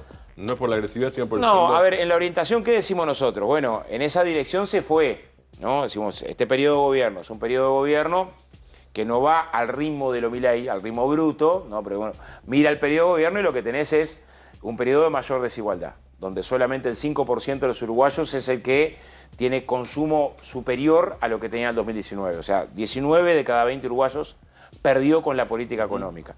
Hubo 4 años de Eso es muy interesante, perdón, porque quiere decir que una economía puede crecer, pero no necesariamente puede significar que la gente viva mejor. Es que los 90 fueron para toda América Latina de crecimiento con exclusión. Vos mirás, es crecimiento económico donde el papel periférico de América Latina se remachó, donde hubo más exclusión social y más pobreza, más dependencia. O sea, no siempre el crecimiento económico es igual a desarrollo, Sí. a desarrollo. O sea, en realidad, si no hay papel de la política y del Estado, la tendencia de la economía de mercado es a concentrarse. Yo quiero bastante, he viajado bastante, conozco bastante el Uruguay. Es que somos queribles los familiares, uruguayos. sí. Además digo, la cantidad de uruguayos que viven de este lado, yo Ajá. siempre digo, he discutido con varios que me han dicho, che, ¿estás criticando? Le digo, no, yo estoy criticando que los uruguayos viven de este lado, no porque sea más lindo de este lado, la costa uruguaya es mucho más linda que la nuestra. Viven de este lado porque necesitan trabajar generalmente, y el Uruguay en ese sentido es un país expulsivo que tiene casi la misma cantidad de habitantes que tenía en los años 50. Y eso no ha cambiado ni aun cuando haya en los gobiernos, tampoco cuando logró el Frente Amplio ser gobierno, igual sigue siendo un país que la gente se va. Entonces tiene un equilibrio el que queda, pero no es un que incorpora gente, porque es muy difícil generar trabajo en Uruguay. A ver, Generar Oscar. nuevas Sí, empresas. ahí lo de las ¿Cuándo va a tasas cambiar? migratorias tienen momentos. O sea, hay un momento migratorio muy fuerte cuando la previa a la dictadura, o sea, el proceso autoritario. Hay un momento muy fuerte migratorio cuando la tablita. Hay un momento muy fuerte migratorio cuando la crisis 2001-2003. Después los flujos migratorios fueron diferentes. Ahora, el problema de Uruguay no es distinto que el de América Latina. O sea, ¿cuáles son los problemas? O sea, Uruguay en general es medio campeón de la B. O sea, vos mirás y la informalidad laboral de Uruguay es la más baja de América Latina, la pobreza de Uruguay es la más baja de América Latina, los indicadores sociales del Uruguay, claro, eso es un poco campeón de la B, porque América Latina es la región más violenta y más desigual del mundo y con mayor segregación territorial. ¿Qué tasa de homicidio tienen alta ustedes? Alta. La violencia en la sociedad es un fenómeno, es más, con pronóstico para peor, porque en realidad las condiciones estructurales de la violencia, esto es las condiciones de la infancia, son complicadas. O sea, vos tenés hoy que los niveles de denuncias judiciales de violencia hacia los niños casi se triplicaron, de 20.000 a casi 60.000. Violencia contra los niños, Eso, no de los niños. Sí, violencia contra los niños, eso es complicado. Que son los La pobreza está familiares, concentrada los en la familiares pobreza los infantil. agreden. Mayoritariamente, pero no solo. O sea, denuncias de violencia hacia los niños están altas. La pobreza donde más hay es en los niños y los problemas alimentarios es en los niños. O sea, vos tenés ahí un problema a mediano plazo, que de vuelta lo comparás en América Latina y todos tus indicadores están por abajo, pero a mediano plazo ahí tenés un problema. Entonces, yo creo que los problemas de América Latina están más en la base productiva que en otro lugar. O sea, en la forma en la que te insertás al mercado mundial. Ha sido periférica desde que te fundás como Estado-Nación y tenés que encontrar los caminos para revertir eso que tiene sentido de época, que no son problemas nacionales. No es el problema de Brasil, de la Argentina, del Uruguay, es si lográs un tipo de integración regional que te permita pararte en el mundo de manera diferente, complementarte desde el punto de vista productivo, complementarte desde el punto de vista de la investigación, ciencia y desarrollo, complementarte desde el punto de vista cultural, social, complementarte hasta desde el punto de vista de los derechos. O sea, pensar en que no compitamos nosotros entre Estados-naciones para ver quién es el que le ofrece mejores condiciones de tributación para el que viene. O sea, que tengamos condiciones para ir a un encuentro que tenga otras características para el desarrollo. Oscar, a ver, dijiste, bueno, el Uruguay de la calle Pau es un Uruguay muy desigual. ¿Qué es lo que tiene para ofrecer el Frente Amplio en la elección? La elección es el 27 de octubre, insisto.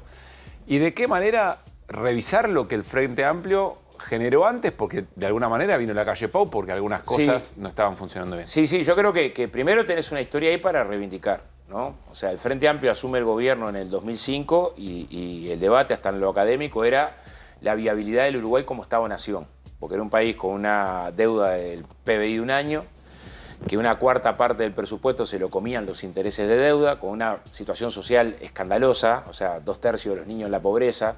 Hoy, como decimos, es duro, es un 20%. El Frente Amplio asume con 2/3 de los niños en la pobreza y termina su mandato con un 16% de pobreza infantil, que sigue siendo, te interpela, nada que ver, claro. pero no es que no pasó Claro, nada. es la película Casi y- un 20% del desempleo y entrega con un 8% de desempleo. Hubo 15 años seguidos de mejora del salario real. Descenso de la desigualdad, el 10% más rico tenía 20 veces más ingresos que el 10% más pobre. Ese ratio baja a la mitad. Es el país donde avanza más el indicador Gini, disminuye más de toda América Latina. En el medio de estas políticas hubo Sí. incremento de la inversión pública social. O sea, vos tenés mucho para reivindicarte. Es decir, agarraste un país que estaba fundido y en medio de ese país que estaba fundido no aplicaste la teoría de que tiene que crecer la economía para que después derrame, sino que el crecimiento económico acompañó en los gobiernos del Frente Amplio el crecimiento de los salarios, los ingresos, el consumo, una mejor distribución. Pero no puede decir, bueno, defensa de las empresas públicas, cambio en la matriz energética, en la matriz de telecomunicaciones, plan Saibal, operaciones de ojos. Uno encuentra un conjunto de conquistas sociales en el marco de los gobiernos del FA. Entonces, ¿por qué perdiste? Bueno, yo creo que perdiste en la política. Perder en la política implica, yo creo que un gran problema de las fuerzas progresistas en América Latina es descuidar la conciencia política del cambio. O sea, vos heredás una sociedad muy invadida por la perspectiva neoliberal, hiperindividualista. Batalla cultural. Sí, claro, no hay duda. O sea, vos en los 80 identificabas una persona en un barrio por el trabajo o por el barrio, por su comunidad. A ver, quiero ver si logro traducir eso. Vos lo que está diciendo es que en lo que se ha derrotado a las fuerzas progresistas, y sobre todo en el Uruguay, me imagino vas a hablar de eso del Frente Amplio, es que no se logró vincular en las sociedades cuáles políticas le mejoraron la vida con las expresiones, ¿Cómo con la su propia sociedad realidad. protagoniza un cambio social? A ver, la mejora del salario solo no genera conciencia política del valor de la negociación colectiva, de las leyes laborales, de los derechos de los trabajadores. Sí. Solo no lo genera. En una parte No puede de la- ser solo consumo. En una parte de la sociedad puedo pensar, yo lo gané solo, porque me lo merezco. A mí me pasa... Bueno, me es un pasaba- discurso muy habitual. Me pasaba con los trabajadores del montaje electromecánico. Yo trabajé en obras de montaje y tenías una discusión que era el sector más desregulado. Hubo una etapa donde hubo regulación del trabajo del montajista y fue el salario que más creció en el Sí. sector. Ahora, eran los trabajadores que más dificultades tenías para que participaran porque muchos de ellos creían que la mejora obedecía a mi saber. A su propio esfuerzo. Solo, sin nada más, Sí. sin contexto social, Sí. sin contexto político. Bueno, descender la pobreza infantil necesariamente implica un cambio en la cultura, de decir, bueno, esta es mi conquista, aunque no sea mi hijo el que estaba en la pobreza. Sí. ¿No? O sea, hay una batalla a dar. Que haya bajado mucho la mortalidad infantil y en particular en el sistema de salud pública, bueno, tenés que referenciarlo O como sea, hay una mucho conquista individualismo social. en las peleas de cada sector. Yo lo que digo es, avances sociales no siempre construyen cultura cívica y cultura política. Si vos descuidás ese terreno de la batalla, en las primeras de cambio vas a tener inconformidad. Porque si yo pienso que el cambio social es solo que puedo consumir más, se enlentece un poco la economía y enseguida tengo malestar, sin más. Bueno, esa batalla creo que el Frente Amplio la descuida, se lo tragó la institucionalidad. Esto no solo al FA, yo creo que las fuerzas de izquierda, hijas de las luchas populares... ¿Qué quiere decir que se lo traga la institucionalidad? Que solamente pienses el proceso de transformación desde la gestión del gobierno. Y hay una parte del proceso de transformación que se da en territorio, se da en la comunidad, en la cooperativa, en el sindicato, en la organización de derechos humanos, o sea, construyendo... perdió participación, perdió con la capilaridad. sociedad. ¿Cómo vos traducís un cambio si la sociedad no participa? O participa menos. Y en muchas claves. Voy a poner un ejemplo. Las leyes laborales en Uruguay siempre tuvieron insuficiencia en la llegada al trabajador rural. O sea, Uruguay es de los primeros países del mundo que vota las 8 horas en 1915. Sin embargo, en el trabajo rural, buena parte de los trabajadores ni siquiera derecho a las 8 horas. La negociación colectiva es de la década del 40, pero el formato de negociación colectiva no amparaba al trabajador rural, como que era un trabajador clase B. Con los gobiernos del Frente se le dio, se abrieron condiciones políticas para que el trabajador rural ejerciera estos derechos. Ahora, una parte los ejerció, hay otra parte que siguió en la misma historia de siempre, producto de que no alcanza con la legislación por arriba, sino hay cultura por abajo, conciencia social por abajo. Ahí están los colorados, ¿no? En el trabajador rural sí. En realidad no, en el interior siempre tengo más peso los blancos que los colorados. Oscar, ¿cómo están las encuestas? ¿Qué perspectiva hay? Bueno, a ver, las encuestas nos dan bien, pero yo pienso que tenemos que mirarlas con cuidado, porque los escenarios están abiertos. Hoy el más probable es que el Frente Amplio tenga mayoría parlamentaria, pero tenga que ir una segunda vuelta. Sí. En general, es casi improbable que pierdas la elección con mayoría parlamentaria yendo a una segunda vuelta. Ese es el estado del arte de lo que marcan las encuestas hoy. Pero 2 o 3 puntos te pueden hacer ganar en primera vuelta o 2 o 3 puntos te pueden hacer perder la mayoría parlamentaria y por lo tanto complicarte la segunda vuelta. Claro. Entonces, es un escenario a confirmarlo cada día, ¿no? O sea, de acá al 27 de octubre, además sabiendo que siempre pasa en campañas electorales, la cantidad de recursos colocados por los partidos conservadores en campaña electoral es muy superior a la del Frente Amplio, pero muy superior. En todas las canchas, en las redes, en la televisión, en las radios, en la cartelería, en los locales. Entonces, en ese remate final, vos tenés que superar a los partidos conservadores en el territorio donde tenés más ventaja, que es en la cantidad de gente organizada. Oscar, muchas gracias por haber venido. Bueno, gracias a ustedes por la invitación. Bueno, nos vamos a ir a compartir las voces de la semana y eso nos va a ayudar, por supuesto, a la plataforma QR, lo de todos los viernes. Dale.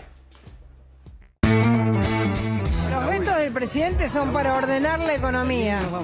No se puede todos los días querer aumentar gastos. Los que salieron terceros, la Bullrich, los Caputo, los Sturzenegger, nadie los votó para volver a hacer los desastres que ya hicieron. Hoy Argentina pasó de ser un muy mal alumno a ser prácticamente el mejor alumno. Hoy Argentina es casi el mejor alumno del mundo, prácticamente. Creo que a Santa Fe le pague la nación lo que debe, por eso continuamos con el reclamo ante la Corte Suprema de Justicia de Nación para que puedan venir los recursos que Nación nos debe. No solamente no usamos plata del Estado, sino que dejamos 200 millones de dólares de reservas, que bueno, que las estuvieron usando durante este año. Y este año obviamente los números empeoraron de la mano de la recesión económica. Estamos cada minuto atentos a las nuevas novedades ante, bueno, la posibilidad aparentemente inminente del presidente de la Nación de vetar la ley de financiamiento universitario. O lo que se comen es todo, digamos, asado, que es chorizo, morcilla, algunos chichos.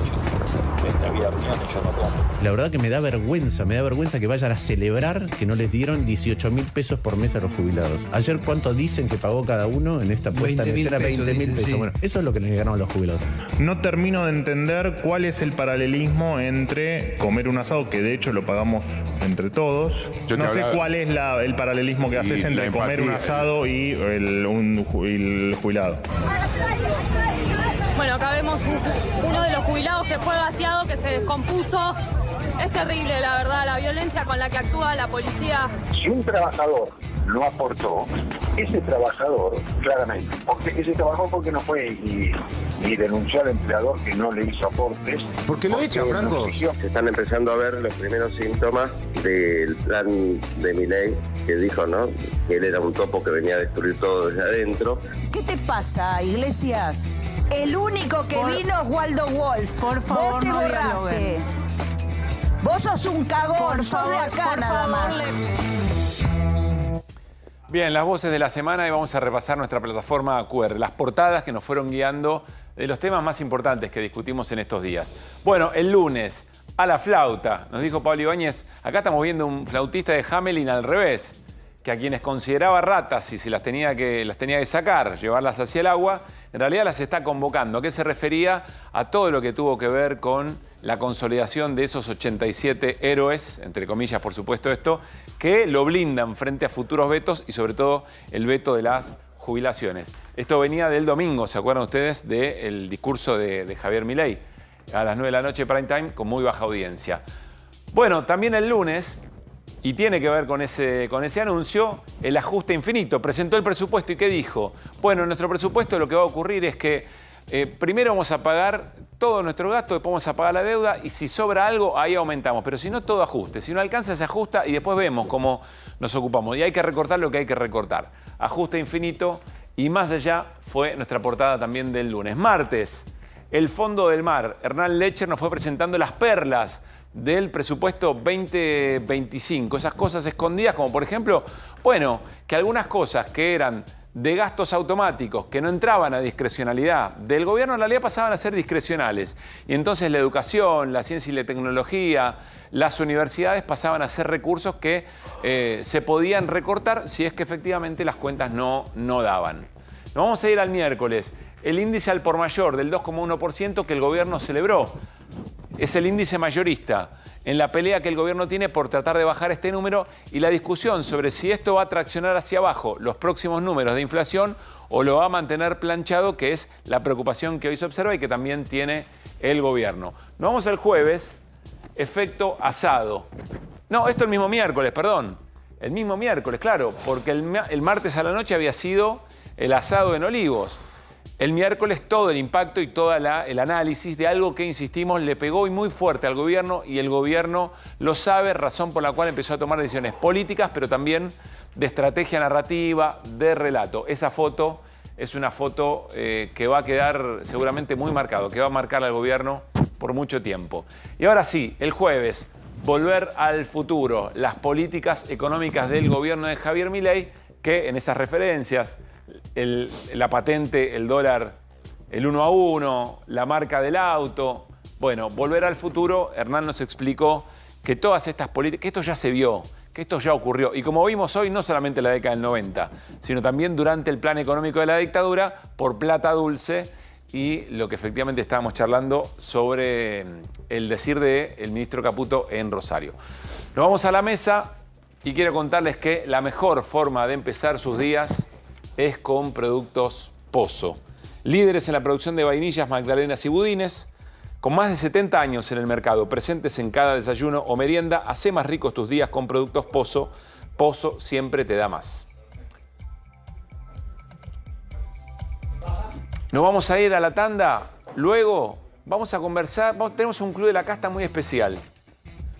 Se lo adelanto, nos va a acompañar, muy nuestro, muy argentino. Nos va a acompañar un kiosquero en el Club de la Casta. Le vamos a preguntar si creía que iba a ser casta cuando efectivamente el gobierno prometía lo que prometía y nos va a contar qué es lo que está pasando en los kioscos. Cuánto se vende, qué pasa con los humores de un espacio social muy importante y muy identitario de la Argentina. Y también vamos a hablar sobre la clase de gimnasia magistral que una cadena de gimnasios va a dar o iba a dar en el Almirante Irízar. ¿Querés cuidar tus ahorros y no sabés cómo invertir? Yo te recomiendo Banco de Joyas. Podés conseguir lingotes desde 1 gramo y pagar hasta en 12 cuotas. Encontralos en la tienda online o acércate a su salón de la avenida Corrientes 2822, casi esquina Pueyrredón. Ya venimos. Bueno, como si faltaran cosas en la Argentina, ¿no? Todo el tiempo cosas que nos sorprenden, discusiones, tensiones. En un momento determinado, una cadena de gimnasios lanza, no sé si una promoción, un aviso, una invitación, algo extraordinario. ¿Qué es esto que van a ver ahora?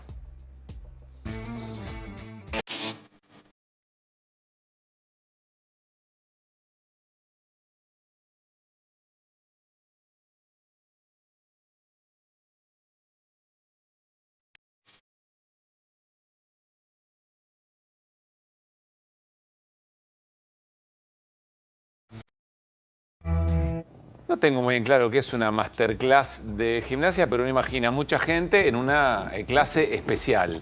En el Almirante Irízar. Las imágenes son elocuentes. Ahora van a ver por qué le decimos esto. Pero lo que está enfocado no es el estacionamiento del Irízar, es el Irízar. El noticiero de nuestro canal, de A24, le pidió alguna explicación, alguna respuesta a las Fuerzas Armadas. Y contestaron lo que vamos a ver a continuación, lo que vamos a compartir a continuación. Por WhatsApp, sobre el falso alquiler del Almirante Irízar a Megatlón. Con respecto a las versiones que circularon sobre un supuesto alquiler del buque Almirante Irízar por parte de una empresa privada, el Ministerio de Defensa aclara que no se llevará adelante ninguna actividad a bordo del mismo. En febrero de 2023, la gestión kirchnerista, otros lo hicieron, firmó un convenio de colaboración con Megatlón por 5 años en el que la cadena de gimnasios se comprometía a abastecer de equipamiento los gimnasios de nuestras bases antárticas y brindar acceso a su red de gimnasios a nuestras dotaciones que prestan servicio en el continente blanco. A cambio de dicho servicio, el Ministerio de Defensa se comprometió a realizar actividades deportivas en conjunto con Megatlón las cuales, según los términos del convenio firmado por la gestión anterior, pueden ser publicitadas a través de distintos canales de comunicación, lo que acabamos de ver. Las actividades deportivas se desarrollarán en tierra, en el predio conjunto a donde está atracado nuestro buque insignia. Bueno, hubo una repregunta del noticiero del canal si este mensaje de WhatsApp tenía alguna firma, alguna rúbrica oficial. No, con esto alcanza, porque es un tema ya viejo, ya aclarado, de manera suficiente. Bueno, llama bastante la atención algo que vamos a ver ahora, pero Martín, ¿tuviste algún contacto con gente que te explicó con un poco más de detalle de qué se trata ese convenio firmado con Megatron? Lo tengo acá y voy a leer una parte. Esto es conversación con un funcionario de la gestión anterior. Sí. Y lo que me dice es, en el 2022, el que era comandante conjunto antártico, general de brigada Edgar Calandín, no el Ministerio de Defensa, sino el comandante directamente, hizo un acuerdo con Fernando Storchi, presidente de la Cámara de Gimnasios y dueño de la cadena Megatlón. El acuerdo era abastecer de máquinas, como dice el, no sé llamarlo comunicado o comunicoide, lo que leíste. Sí, la respuesta, ¿no? una respuesta bien. Vía redes. Hice un acuerdo para abastecer de máquinas a 7 gimnasios repartidos en las bases permanentes que la Argentina tiene en la Antártida y la formación de trainers para el uso y entrenamiento de los que habitan en las bases. Dicho acuerdo fue convenido por las partes sin intervención de la conducción civil del Ministerio de Defensa. Ahora, la diferencia con el otro comunicado, me parece, sí, es que acá no figura ninguna contraparte de uso de las instalaciones para, no sé, para nosotros 4, por ejemplo. Claro. Bueno, o sea, si dice que para Irina, que podría dar una masterclass, para Fer, que puede dar otra, para vos y para mí, no es para Pero nosotros. incluso la propia empresa, en ese convenio, en ese acuerdo, lo hable, porque tiene que ver con implementar todo esto en las bases antárticas, pero decir, bueno, tengo un requerimiento, préstame determinada locación o préstame determinado lugar, la autoridad es la que tiene que decir, no, para eso no, esto no está. Bueno, pero vamos a ver, porque ¿qué es lo que dice en el Ministerio de Defensa? En realidad es el lugar contiguo, lo que se veía ahí es que había un estacionamiento. A ver si efectivamente esta es la promesa de la empresa. Megatlón, atención, socios de Megatlón, el sábado 21 de septiembre, mañana, prepárense para una experiencia increíble, masterclass de funcional en el rompehielos Almirante Irízar. En el rompehielos Almirante Irízar. Y la centralidad de la foto es el Almirante Irízar, no lo que hay al lado, que es ese predio. Pero además está etiquetado el rompehielo y está etiquetada la Armada. Bueno, es bastante llamativo. Vamos a ver qué es lo que ocurre mañana. Probablemente con todo lo que pasó habrá habido un pedido aclaratorio. Che, es al lado, no es ahí. Pero la verdad es que lo que se está ofreciendo, podríamos ir eventualmente a Megatlón, nos vamos a subir al... Bueno, si le deben una prestación y se la dan, tampoco sería tan grave. Si lo explican bien. Lo que debería pero ser, no según queda los bien, dos ¿no? textos, es frente al Almirante Irízar. Si quieren hacer gimnasia La mañana, marra. a mirarlo. La marra. Exactamente. Es el Club de la Casta lo que viene a continuación. Yo hice campaña diciendo que voy a hacer el ajuste y que el ajuste no lo paga la gente de bien, lo pagan los delincuentes, lo paga la casta, lo paga la casta.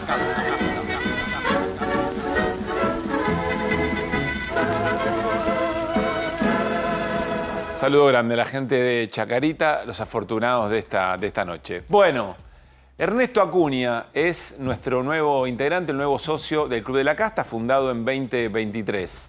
Número de socio, 43.585.257. ¿Quién es Ernesto Acuña? Es integrante, en realidad el vicepresidente de la Unión de Kiosqueros de nuestro país, de la República Argentina. Lo vamos a saludar.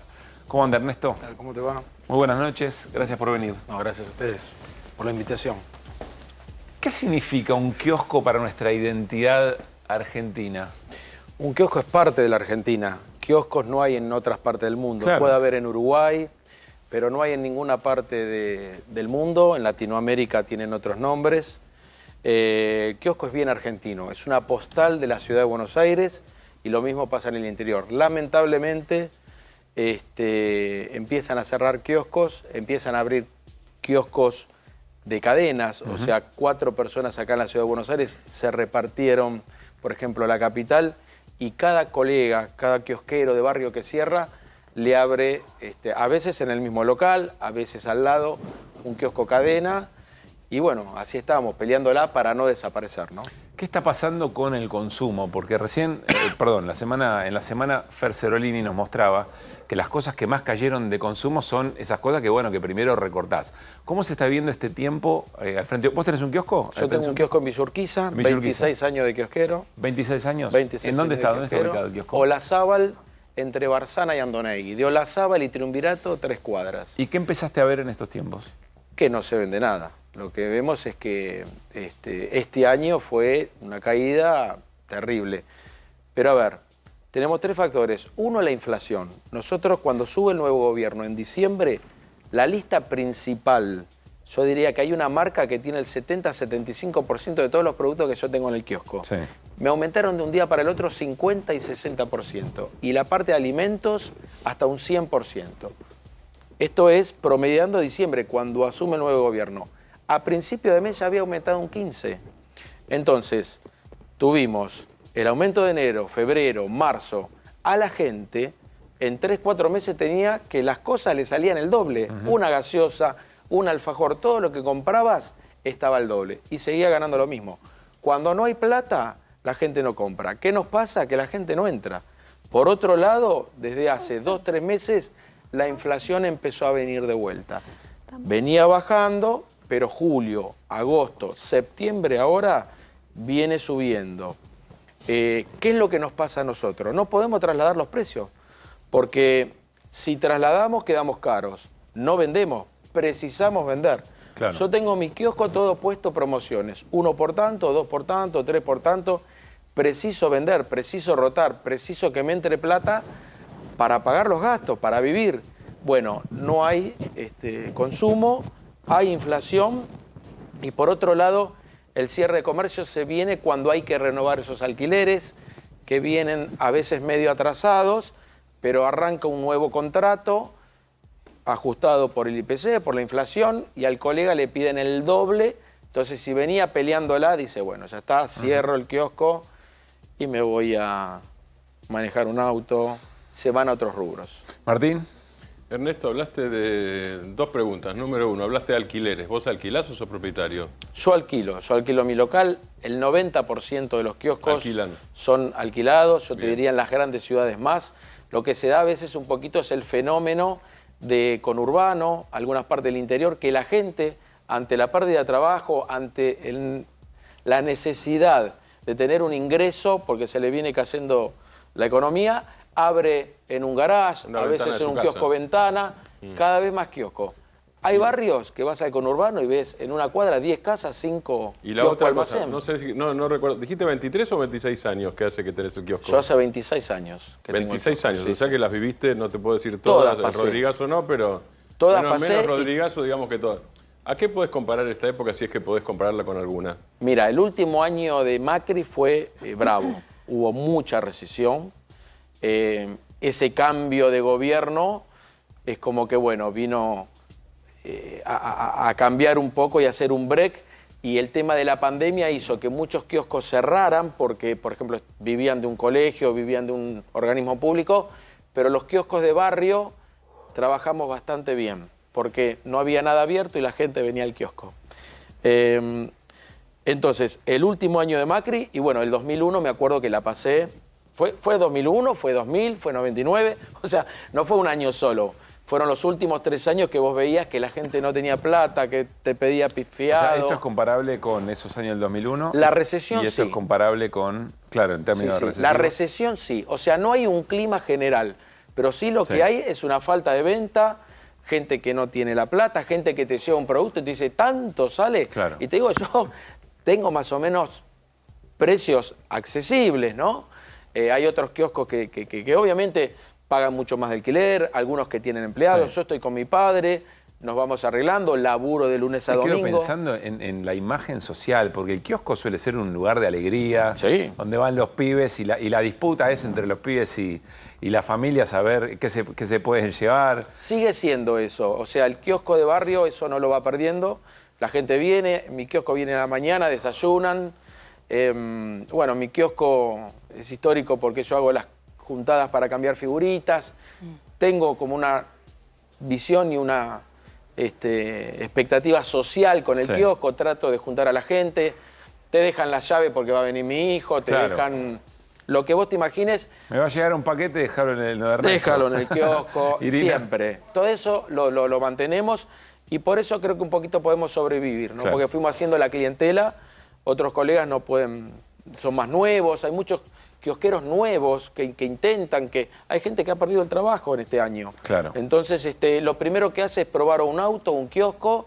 Mucha gente pierde toda la inversión que tenía. ¿Irina? Yo te quería preguntar, vos decías que cayó mucho el consumo. ¿En qué tipo de productos ves la caída del consumo? Y si para compensar eso buscás estrategias, ¿qué estrategias? Mira, lo que se va perdiendo es la venta de lo más costoso. El chocolate más grande, los costosos, los caros, los tabletones, eso ya no se vende, o se vende muy poco, o se vende menos.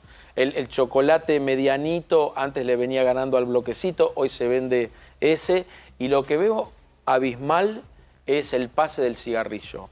A los cigarrillos económicos, que antes, por ejemplo, no mucho más, hace 2 años atrás, en mi kiosco era un 5, un 10% de las marcas económicas, y hoy tengo un 50% de marcas económicas, que es lo que veo, ¿no? En el cigarrillo se nota más. La gente no puede dejar de fumar, viene igual, porque el que no tiene plata no come un chocolate. Pero el que fuma tiene que venir. Y en eso vos ves la diferencia de la situación. Con los alfajores, ¿hay alguno? Porque la verdad, yo venía estudiando el Eso tema. iba a decir, lo mismo iba a decir. El tema del alfajor no deja de sorprenderme. Yo venía estudiando el precio de alfajores y hay alfajores que el kilo en Argentina se habían cebado los muchachos. Un día lo agarré al ministro, ¿cómo se llama? Al secretario de Industria que tenía más. No, me quedé en la parte que estudiabas. El Vasco de Mendiguren, le habían dado el crédito a uno, que una empresa de Mar del Plata, riquísimos los alfajores, pero estaba a 19.000 pesos el kilo. Estaba más caro que el helado, cualquier cosa. Entonces, empezaron la competencia, esta que tiene nombre de tango, también fueron para arriba, van todos para arriba. Digo, che, ¿no va a haber uno? En las gaseosas pasó que hay alguna marca nacional que ocupó el espacio que dejaron las grandes Coca-Cola, digamos.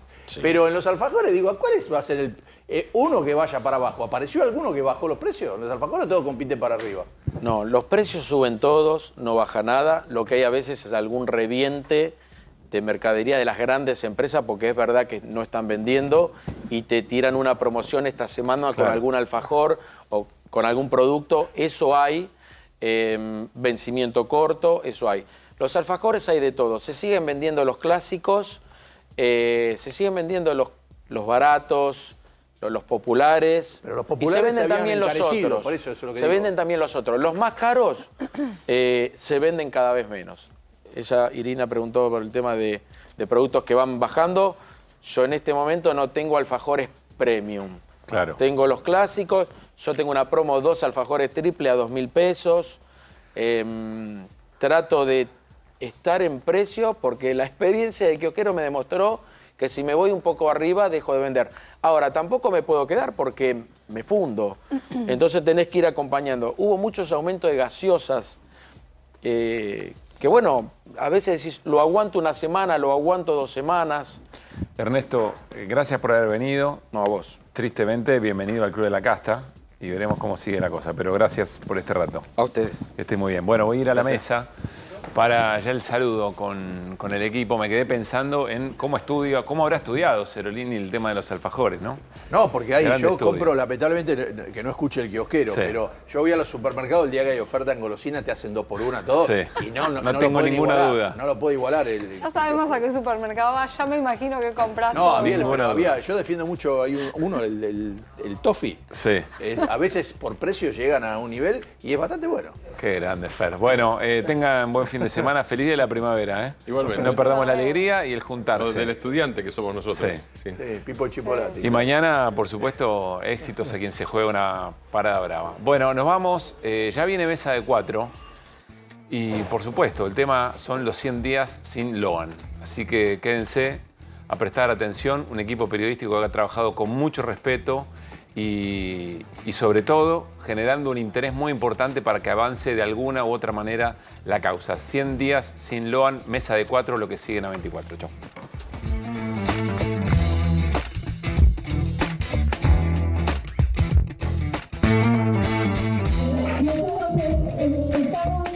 Estamos pasando por una situación muy triste.